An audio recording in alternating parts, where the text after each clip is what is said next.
Saudi আরব থেকে আপনি বৈধভাবে ফাইনাল এক্সিট লাগিয়েছেন এবং আপনি বিমান টিকিটও কেটে ফেলেছেন, তারপরও কিন্তু আপনি সৌদি আরব ছাড়তে পারবেন না। এরকমই একটি ঘটনা কিন্তু গত 6 ফেব্রুয়ারি অর্থাৎ গতকালকে আমাদের এক বাংলাদেশি প্রবাসীর সাথে ঘটে গেছে।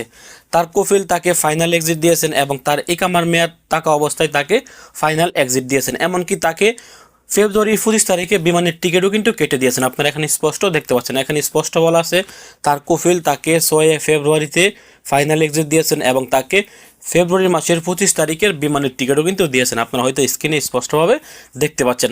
তারপরও এই সৌদি প্রবাসীটি দেশে যেতে পারেনি। তার কফিল তাকে বৈধ উপায়ে ফাইনাল এক্সিট দিয়েছেন এবং বিমানের টিকিটও দিয়েছেন, তারপরও কেন সে দেশে যেতে পারেনি? এরকম ভুলটি কিন্তু বর্তমানে অনেক সৌদি প্রবাসীর সাথে কিন্তু হচ্ছে। সব কিছু ঠিকঠাক থাকার পরও আপনারা দেশে যেতে পারবেন না শুধুমাত্র সামান্য কিছু বলে।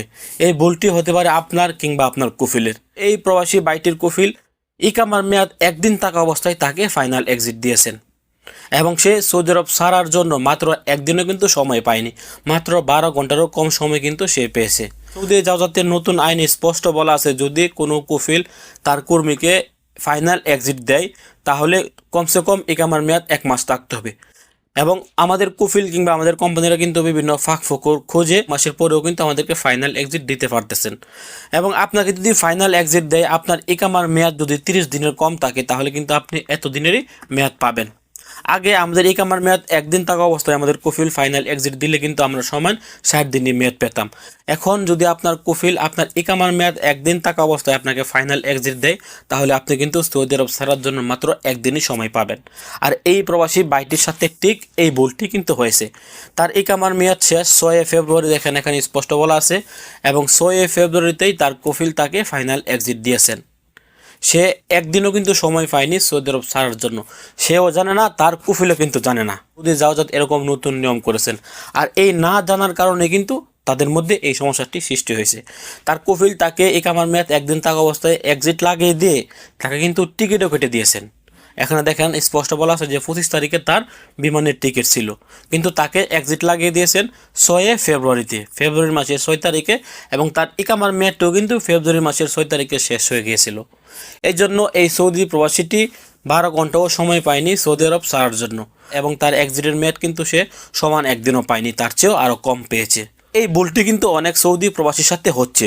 নতুন আইন না জানার কারণে আপনার কুফিল যদি আপনাকে 1 মাসের কম ইকামার মেয়াদ থাকা অবস্থায় এক্সিট দেয় তাহলে কিন্তু আপনি সমান এতদিনই মেয়াদ পাবেন। যদি আপনার ইকামার মেয়াদ 60 দিনের বেশি থাকে তাহলে আপনি 60 দিন পাবেন। যদি 60 দিনের কম আপনার ইকামার মেয়াদ থাকে তাহলে আপনার কুফিল আপনাকে ফাইনাল এক্সিট দিলে আপনি এতদিনে কিন্তু মেয়াদ পাবেন। ধরেন আপনার ইকামার মেয়াদ মাত্র 5 দিন আছে অথবা 60 দিন আছে, আপনার কফিল আপনাকে ফাইনাল এক্সিট লাগিয়ে দিয়েছেন, আপনি সৌদি আরব ছাড়ার জন্য এই 60 দিন অথবা 5 দিন মেয়াদি কিন্তু পাবেন, এর বেশি কিন্তু আপনি পাবেন না। যেমনটি হতো ইকামার মেয়াদ একদিন থাকলেও ফাইনাল এক্সিট লাগিয়ে দিলে কিন্তু আমরা 60 দিন মেয়াদ পেতাম। এখন আমরা একদিন ইকামার মেয়াদ থাকলে একদিনই পাবো, এবং 2 দিন মেয়াদ থাকলে ইকামার 2 দিনে কিন্তু সময় পাবো সৌদি আরব ছাড়ার জন্য।